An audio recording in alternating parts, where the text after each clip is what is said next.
Okay. Hey folks, this is Chris McLean, Peak Performance and Transformation Coach, back again with another episode of the Peak Performance and Predictable Growth Show, the peak performance show for creative agency founders, owners, and we explore the agency journey from the unique perspective of those at the coalface of the industry. My guests help unlock and dissect strategies, tools, and tactics from the trenches that are working right now to help you deliver better results for your clients, grow and scale your agency to 6 and 7 figures and beyond.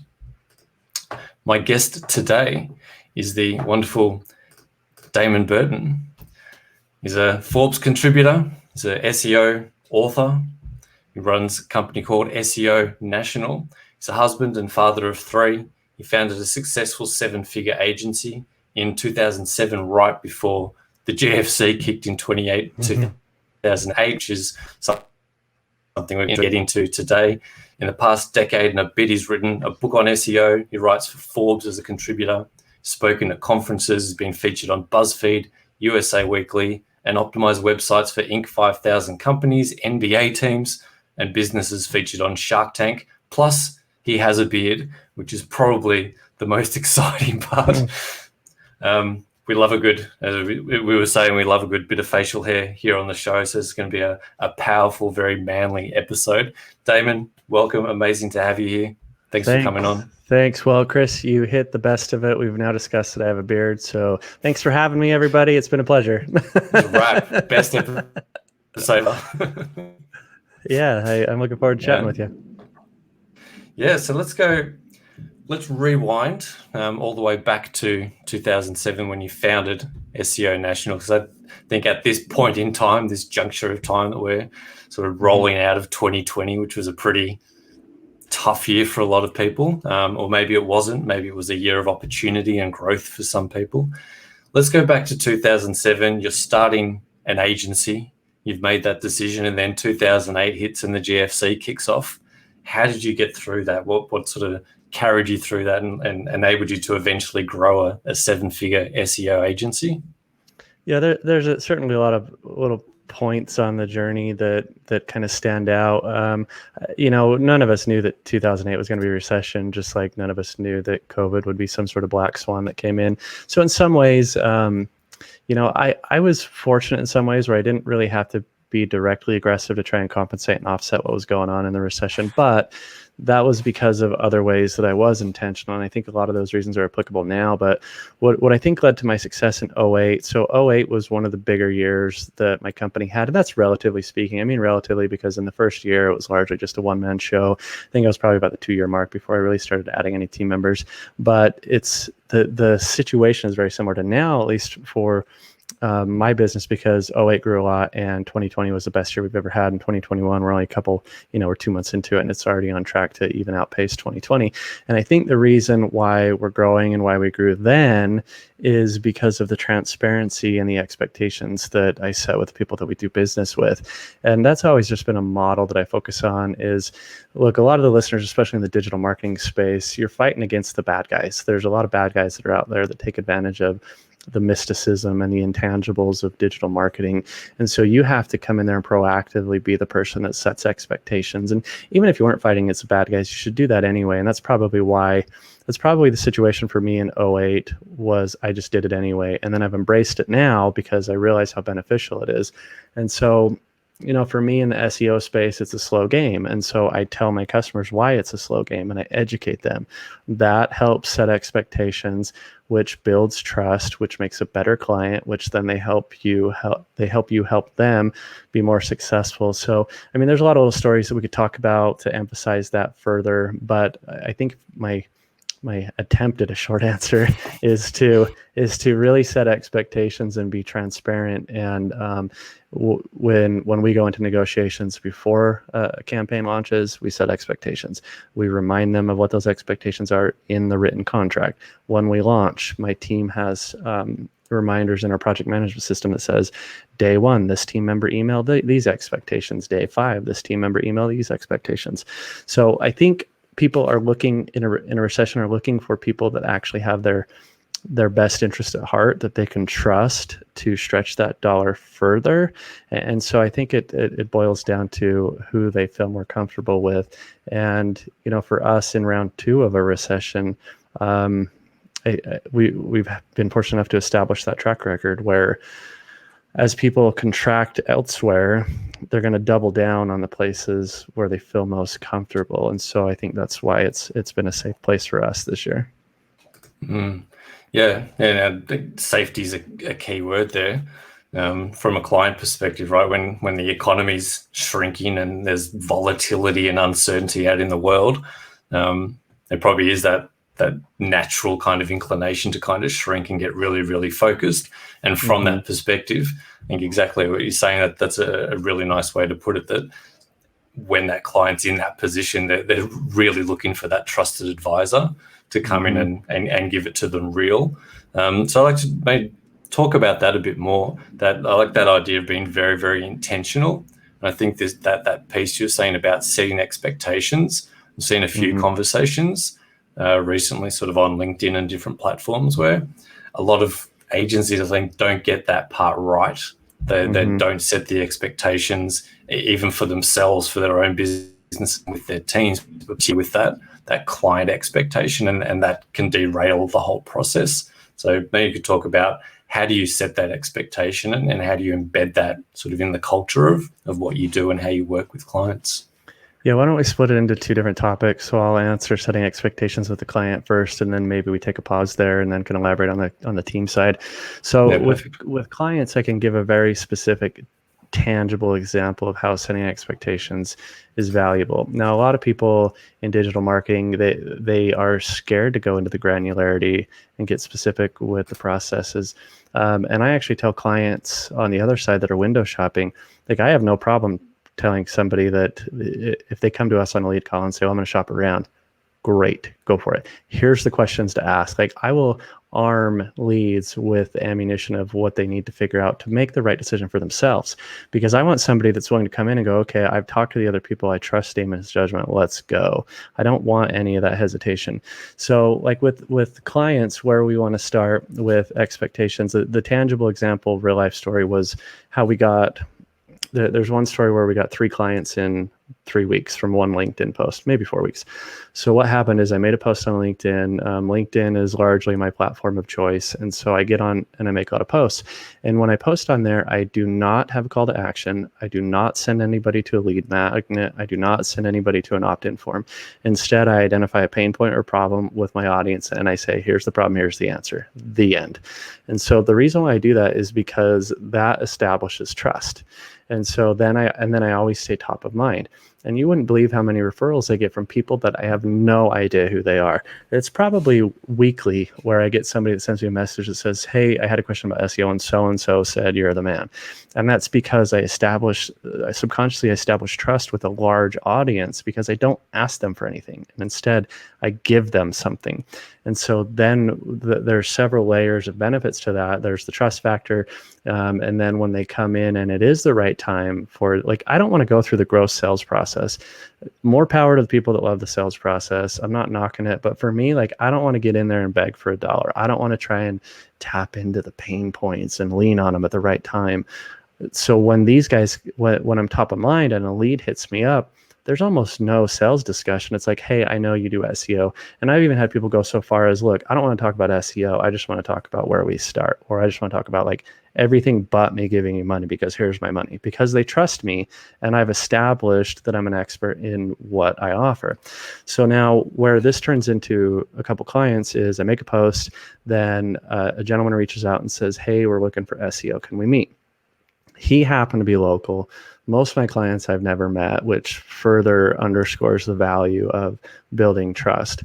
So I go have a meeting with this guy, and he calls me about an hour. It was like the whole team. This was like a big tech company. The owners, the sales guys, the VP, the whoever was all there.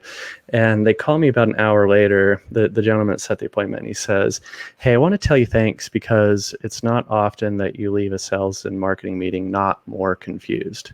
But the difference was, not only did you come in and tell us why we should hire you, but you also said why we should not consider SEO. You told us that it was slow, but you told us why it's slow. So then they have trust right away. Those guys end up signing because I educated them. I didn't sell them. So now we have client number one. They ended up signing after a couple of days.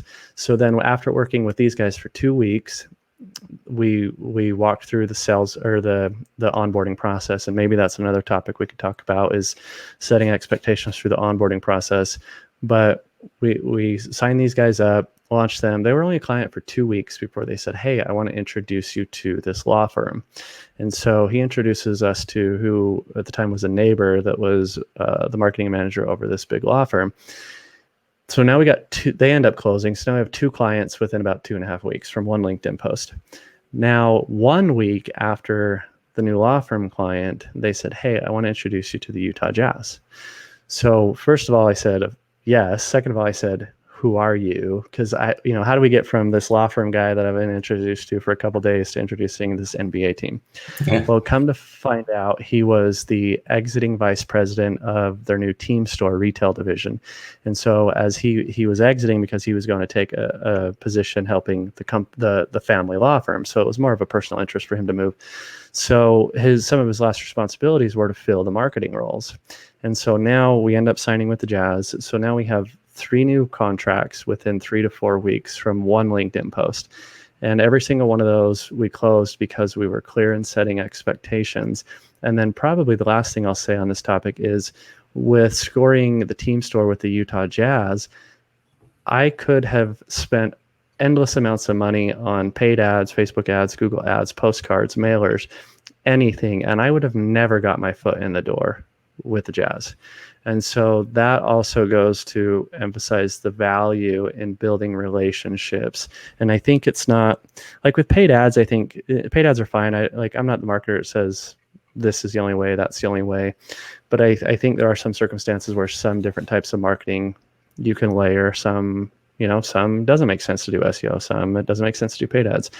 But with paid ads, I think a lot of people are used to $1 in, $2 out. Invest $1 in, get $2 out.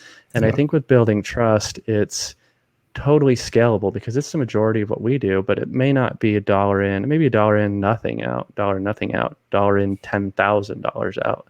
So I think if you're willing to step back a little bit, it may look like no return if you look at it day over day, week over week. But if you start to measure it from a broader perspective of maybe quarter over quarter, it's equally, if not greater, in profitability. Yeah, I mean, and just like you said, that you can get that exponential uptick of 3 clients sort of out of the blue if you position yourself properly. And I love that perspective. I mean, there's a lot of people in the agency space and coaching consulting space doing that, the organic authority kind of position at the moment.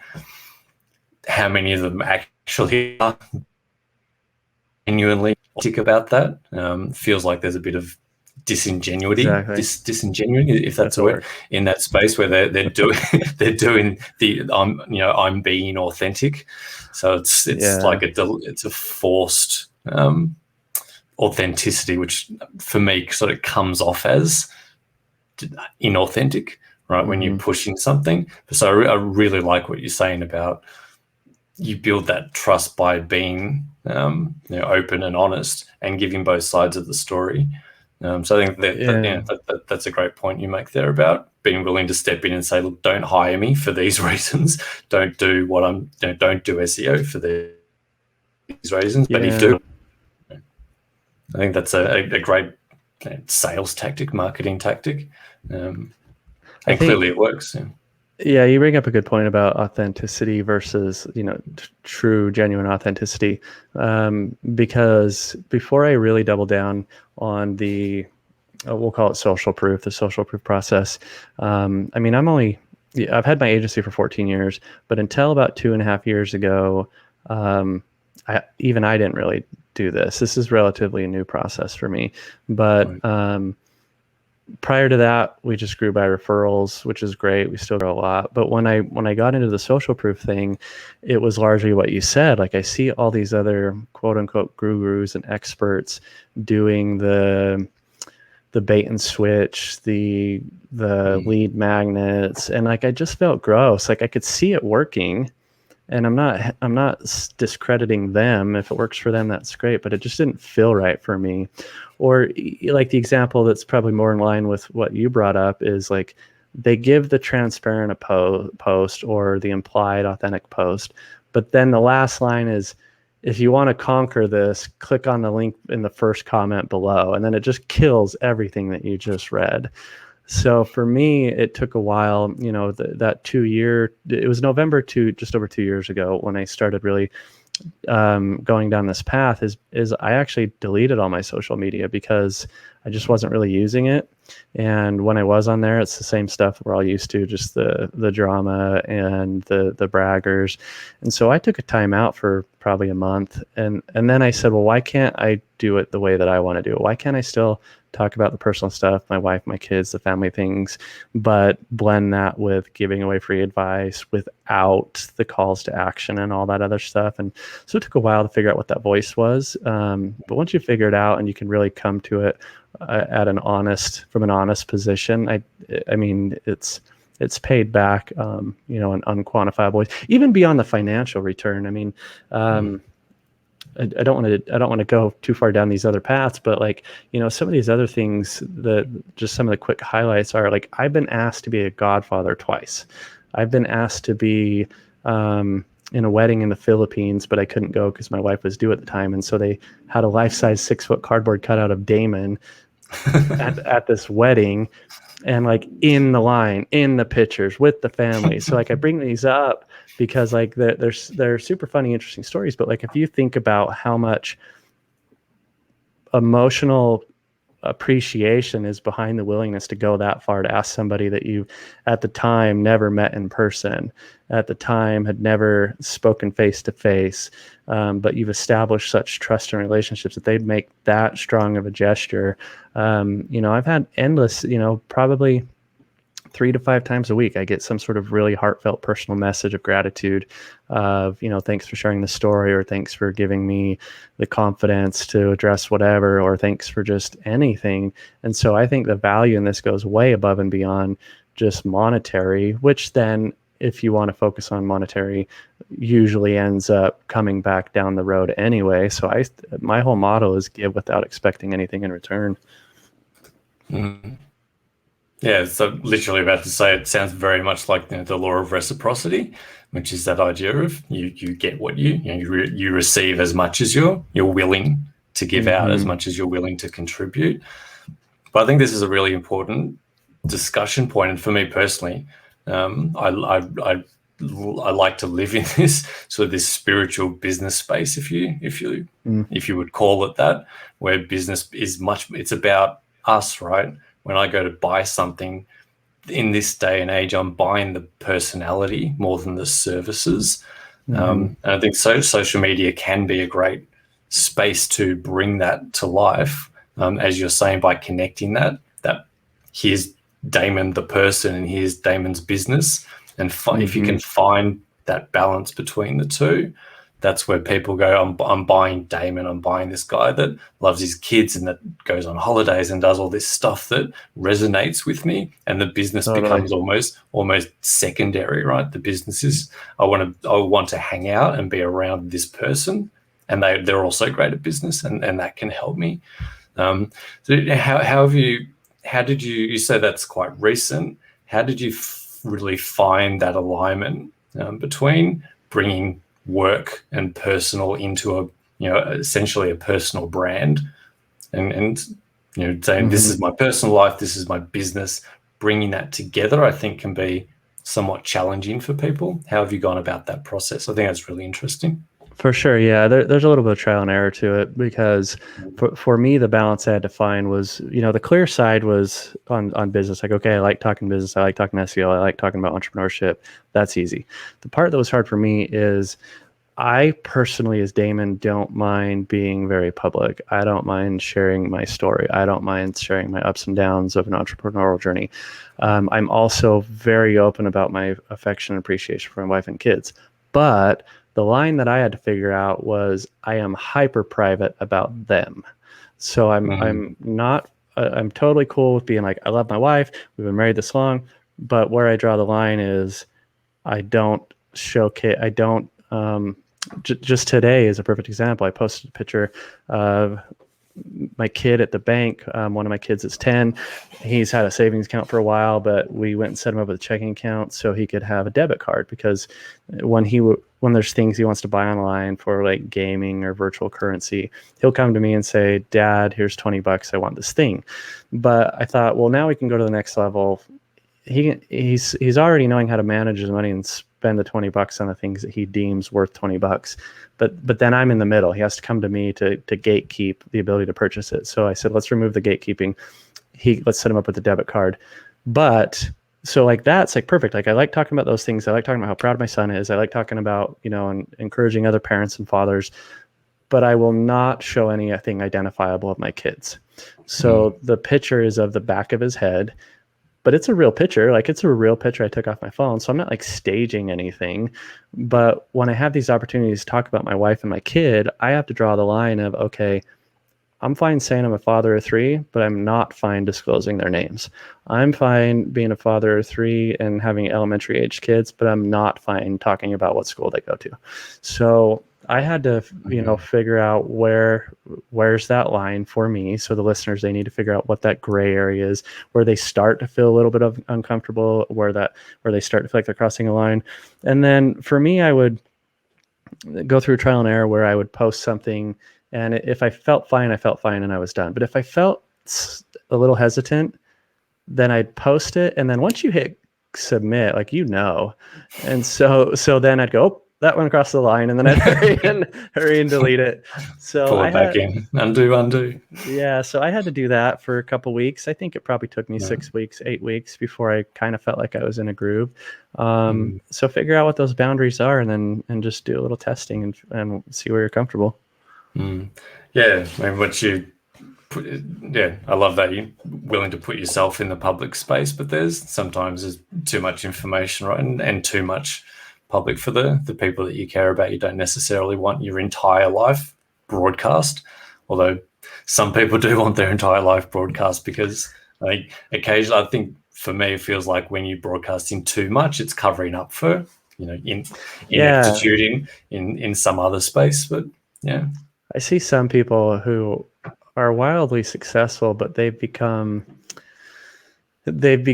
too far down the rabbit hole where like they don't have a choice but to continue going that deep, or they feel like or they personally have that imposter syndrome where they feel like if they don't show that they ate a tuna salad sandwich for their brunch, that their audience won't believe them anymore on the next post. So for me, I never post my food, like, so like, does it really add value to you, does it add value to your audience?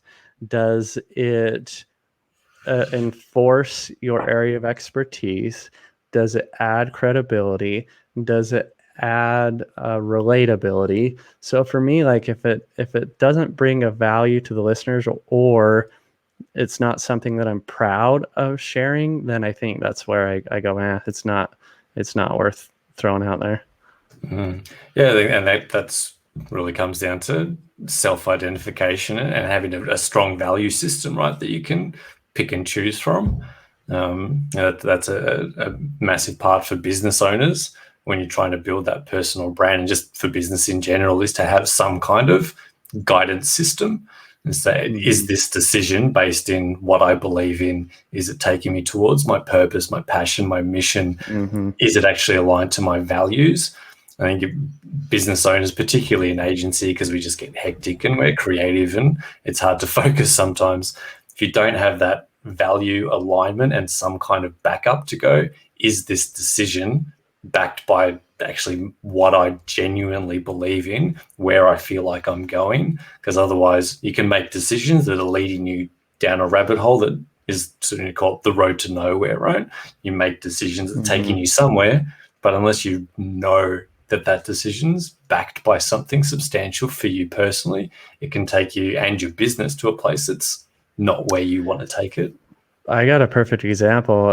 I won't say their name because they're a pretty pretty well-known public figure in the social world, but I'm good friends with this one person, and they've had massive success in online visibility and social proof, but it was all politics. It was all like, left side versus right side, Republican versus Democrat.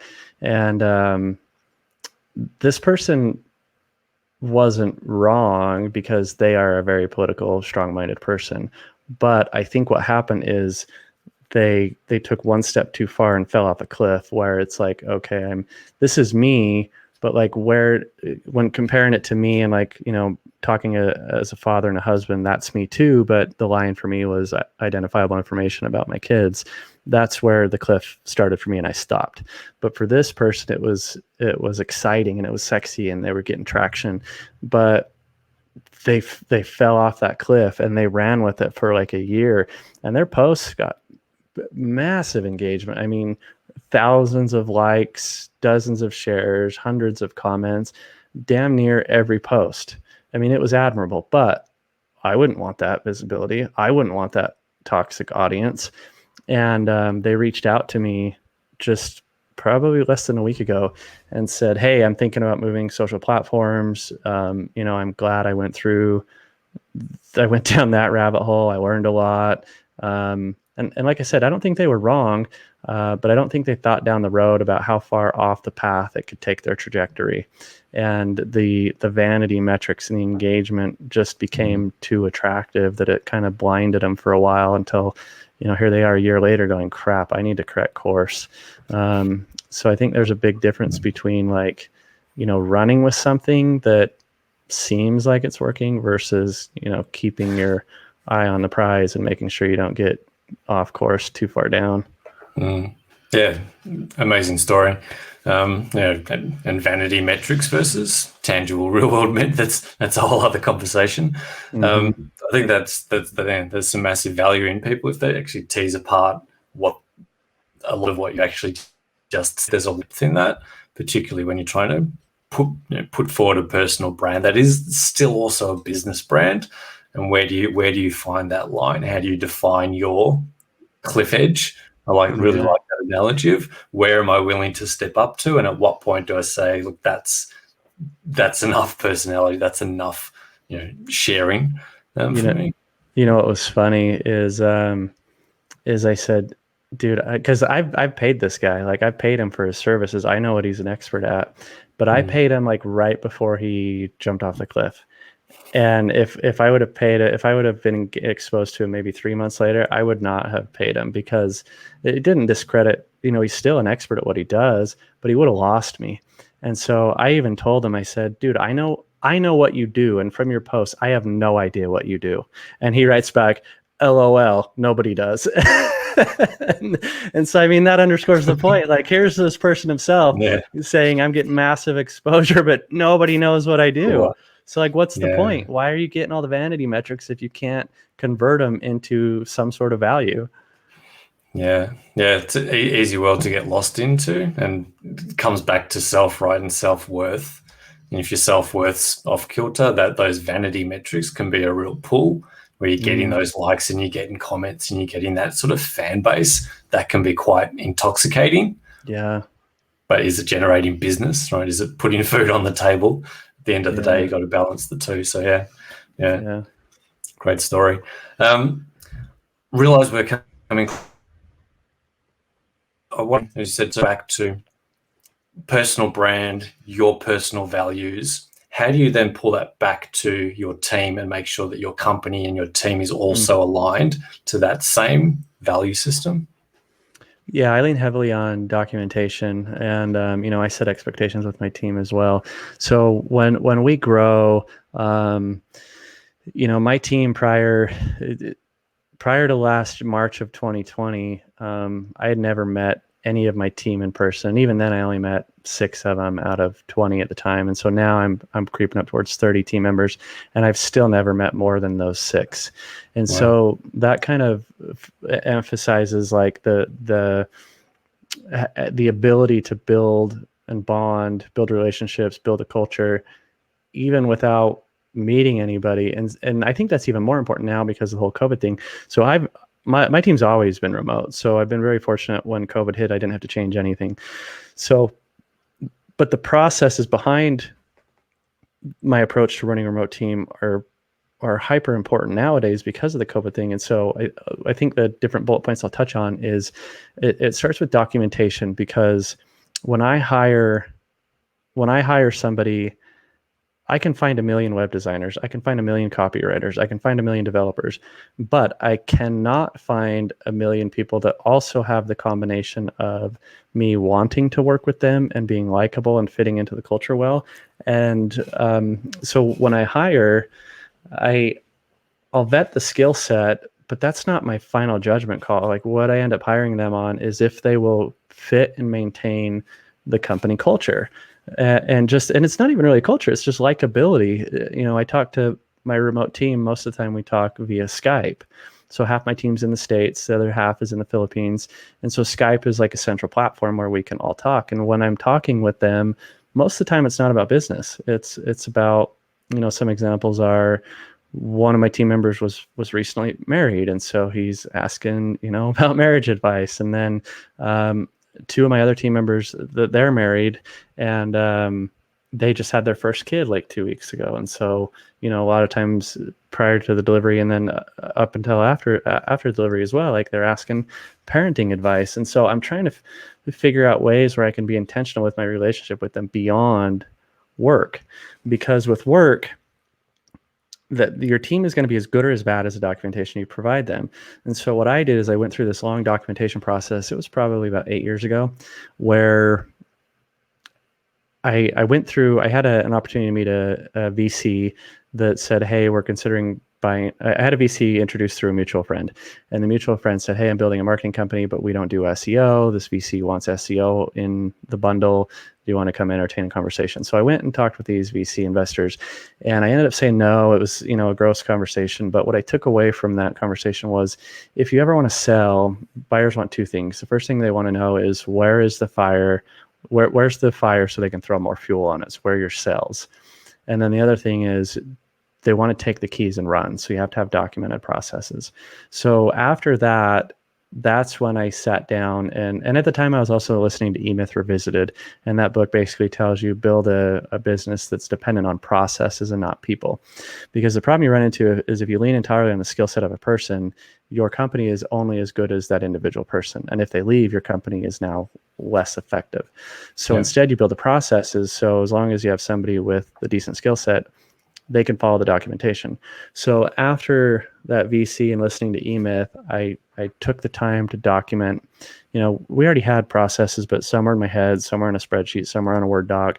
And so I consolidated them all into a project management system. And it took probably 2 or 3 hours every other day for a year. It took forever. It sucked, but it's the best thing ever now, because it made us immediately scalable. After that was when the first time we had an opportunity to bid on a 10,000 plus a month retainer. I wouldn't have felt comfortable bidding on that if I didn't know that we could immediately scale to support the needs of that size of contract. Even if I did throw morals out the window and bid on it anyway, if we got the contract, then what would we do? Like, it's going to come around and we're going to have a bad reputation. So it was immediately beneficial. We got the contract, we're able to scale. And now when I have new team members, I can just plug them in. Like last week, I hired 3 new people in 1 week, and in the next 2 weeks, I'll probably hire another 5. And usually the way we roll out is, day 1 is welcome to the team. Day 2 is, here's our project management system. Day 3 is, do your thing, goodbye. So when I hire, I base largely on trust. So in my job application, I put at the top, I put something relatable. I talk about how long we've been in business. I build some trust, and then I skip the middle and jump down to the bottom, and I put pay and compensation and holidays. And then in the middle, I put an Easter egg that says, don't message me on this job board. Instead, you know, for me, Skype is the preferred method of communication. So I say, Skype me, and you must say this, and I'll give them like some oddball thing. What I put in last week's was, you must copy and paste bodacious voice coming at you. And so I'll put something that like nobody would put in a normal conversation, because I want to make sure they're reading and following directions. And so after that, look, they passed the skill set. they read and follow directions. Then after that, I have a conversation to see if I trust them. And then if I either trust them or I don't. And then I just go all in. Like, I don't want to micromanage. I don't want to get in their way. And I think that gives them a lot of confidence back, where they know that they have the freedom to run the show within the scope of their responsibilities. And then I just touch in and I have personal conversations. I ask how we're going. With COVID, I've, offered to buy musical instruments. I've offered to buy like extra educational things, like anything that I can support mental health and team morale. As long as they're following directions, like I can focus on the personal relationship with them and growing them as an individual. And then I think it just takes care of itself after that. Wow. Yeah. There's a lot to unpack in that. Thanks, Damon. That's super, super valuable. And take out some themes from the day. It's, business is it's a human to human mechanism, right? It's all about the people.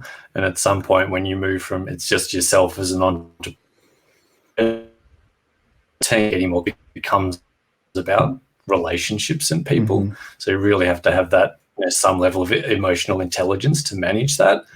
But then behind that, you also need to have systems. And it's the same with you building a business or you're building yourself. If you're building your own daily habits and rituals, you need to have some goals and some mindset and some emotional intelligence, but you need that base of a system to catch you when you fall, because you're always going to drop off. And like you said, you're going to have a team that's going to drop off or come in, come out. You've got to have that redundancy of a system that's trusted and fail-proof. So whether you're trying to full fail-proof yourself or your business, I think that's super, super important to have both. It's been an amazing conversation. We could probably roll for another hour and a half, but we're pushing 40 minutes now. So unfortunately, we need to wrap, but I'd love to continue this conversation. If people want to find out more about you, where's the best place for them to come and find out more about yourself, about your business, connect with you? Yeah, so like I said, LinkedIn is kind of my platform of choice. I'm active on LinkedIn and Facebook. If you want to read more of my personal stuff, it's on damonburton.com. And then if SEO is your jam, you can pick up a free copy of my book on freeseobook.com. Amazing. I'll drop all of that in the show. Damon himself, you can go and check out damonburton.com, connect with him on LinkedIn. If SEO is your jam, go grab a free copy of his SEO book. Connect with him over at SEO National. Damon, it's been an absolute pleasure. This has been a really quite deep conversation. If people are willing to sort of unpack a lot of what you've said, there's quite a lot in what we've covered here today. There's a lot in a whole bunch all over you. No, but it's been super valuable. Appreciate it. It's been high quality vomit. Thank you. Weirdest compliment for the day. I appreciate the opportunity to chat with you, and thanks for listening, everybody. Yeah, it's been a pleasure. And as always, you can thanks for tuning in, everyone. Damon's been awesome having you on. Hope to see you all on the next episode. And that's it, a wrap for today. We'll see you on the next one. Thanks for tuning in, guys.